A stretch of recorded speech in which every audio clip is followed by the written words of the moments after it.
How a fixed telescope pointed at nothing exposed my husband's voyeurism and his role in a precision strike team. My husband, Henry, was an amateur astronomer whose dedication to the night sky bordered on religious fervor. He spent thousands on a massive, custom-built telescope that occupied the center of our balcony, a sleek black tube bolted permanently into the concrete to ensure absolute stability for long-exposure astrophotography. He was fiercely protective of the equipment, claiming that even a microscopic shift in alignment would ruin months of calibration needed to photograph deep space nebulae. He spent his nights huddled under a blackout hood, whispering coordinates to himself. Last Tuesday, a thick blanket of storm clouds covered the city, obscuring every star in the sky. I expected Henry to be inside, but he was out on the balcony, the hood draped over his head, perfectly still. When he went to the kitchen to get coffee, I seized the moment.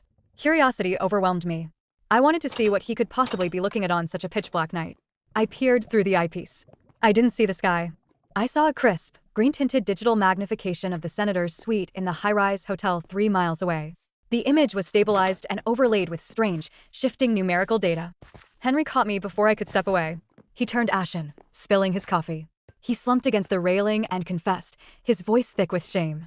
He admitted he wasn't photographing nebulae. He was a voyeur. He claimed he used the high-powered optics to spy on the private lives of the city's elite, getting a thrill from watching their intimate moments. He begged me not to leave him, framing himself as a pathetic man with a dirty, invasive addiction he couldn't control. I was disgusted, but also relieved. Perversion was gross, but it was a human flaw, something that could be treated with therapy. I looked at him with pity, telling him we would dismantle the telescope immediately and seek professional help. As I reached for the lens cap to cover the optics, his eyes darted slightly to the left. The nervous tick. The tick wasn't shame. It was timing. Henry wasn't watching the senator for a thrill.